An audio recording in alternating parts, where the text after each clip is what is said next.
হিন্দু মা বোনরা, হিন্দু অনেকে প্রশ্ন করেছিল আমার হিন্দু ভাইরা যে হানজালা ভাই যদি ক্ষমতায় আসে আমরা কি পূজা করতে পারবো কিনা।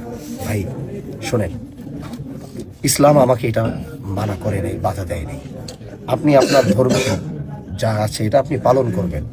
সেখানে আমি আপনার এখন একজন অভিভাবক, যদি আমি হানজালার সহযোগিতা সেখানে আপনার প্রয়োজন হবে, সেটা এখন আমার দায়িত্বের মধ্যে থাকবে আপনার সেই সহযোগিতা করা, আপনাকে সেই প্রোটেকশন দেওয়া। প্রিয় শিক্ষকবাসী সবাইকে আন্তরিক মোবারকবাদ জানিয়ে শুরু করছি।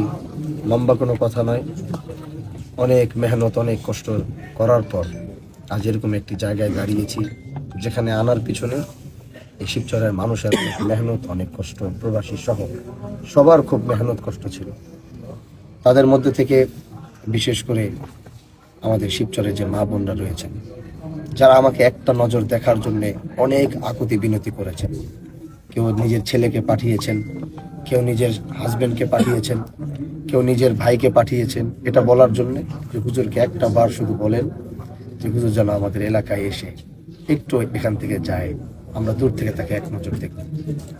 কিন্তু এদেশের মানুষ আমাকে দেখে নাই, আমাকে না দেখেও এদেশের মা বোনরা সেন্টারে গিয়ে তারা তাদের পছন্দের যে মার্কা, যে শুনেছিল বাহাদুরপুরের হানজালা ভাই রিক্সা মার্কায় দাঁড়িয়েছে, তখন আমাকে না দেখেও তারা সেখানে গিয়ে তারা রিক্সায় সেল দিয়েছে। এবং মা বোনদের ব্যাপক একটা সহযোগিতা আমার এই নির্বাচনের মাঠে ছিল। এখানে যুবকরা ছিল, প্রবাসীরা ছিল, চাকরিজীবীরা ছিল। এই জন্য মা বোনদেরকে আমি বলছি, আমার নির্বাচন এখনো শেষ হয়নি। আমি আমার নেতৃবৃন্দকে বলেছি সবার নির্বাচন যদি শেষ হয় আমার শেষ হয় না, তাই কারণ আমি মনে করি আমার এখনো নির্বাচনের আর 1-2 মাস বাকি। এবার প্রশ্ন থাকতে পারে যে 1-2 মাস বাকি মানে, সেটা হচ্ছে আমি এখনো যে অঞ্চলগুলোতে পাড়া দিতে পারি নাই, ইলেকশনে যে জায়গাগুলো গিয়েছিলাম যে জায়গাগুলো যেতে পারি নাই, আমি সেই জায়গাগুলো সব যখন শেষ করব, এলাকাগুলো হেঁটে শিবচরের আনাচে কানাচে হেঁটে যখন সব শেষ করব, তখন আমি মনে করব যে আমার নির্বাচন শেষ হয়েছে। এজন্য ইনশাআল্লাহ আমি ওয়াদা দিয়েছিলাম, হানজালা যদি নির্বাচনের আগে আসতে না পারে, হানজালা নির্বাচনের পরে হলেও আপনাদের দরজার সামনে একবার এসে দাঁড়াবে। আমি আমার সেই ওয়াদা রক্ষা করবো ইনশাআল্লাহ। আর তৃতীয় যে কথাটি হচ্ছে, একটি প্রশ্ন বারবার আসছিল হিন্দু মা বোনরা, হিন্দু অনেকে প্রশ্ন করেছিল আমার হিন্দু ভাইরা যে হানজালা ভাই যদি ক্ষমতায় আসে আমরা কি পূজা করতে পারবো কিনা।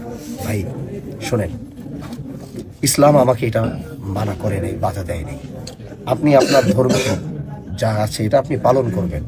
সেখানে আমি আপনার এখন একজন অভিভাবক, যদি আমি হানজালার সহযোগিতা সেখানে আপনার প্রয়োজন হবে, সেটা এখন আমার দায়িত্বের মধ্যে থাকবে আপনার সেই সহযোগিতা করা, আপনাকে সেই প্রোটেকশন দেওয়া।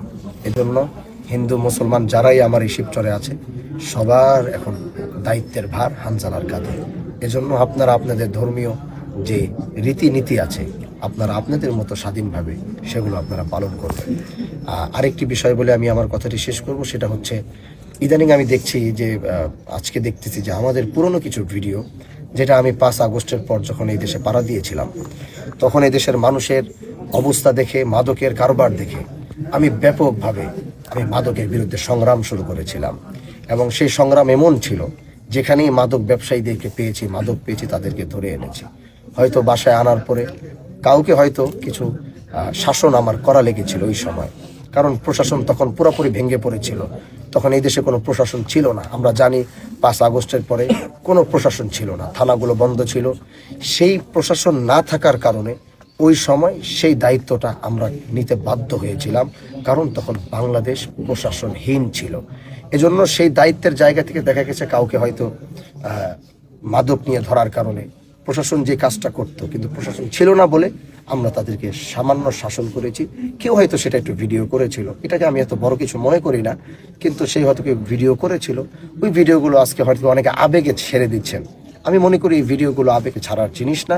আমাদের যে এটা ছিল আমাদের ঘরের ভিতরের কাজ, শাসন করা, সেটা হয়তো কেউ ছেড়েছে। তো আমি মনে করব যে যারা আবেগে এই কাজটা করছেন, আমি অনুরোধ করব সেটা না করাই ভালো।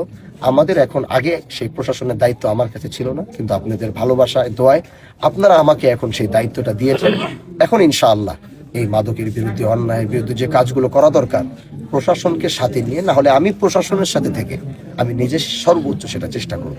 ভালো থাকবেন, সুস্থ থাকবেন। সাংবাদিক ভাইদেরকে ধন্যবাদ। আসসালামু আলাইকুম ওয়া রাহমাতুল্লাহি ওয়া বারাকাতুহু।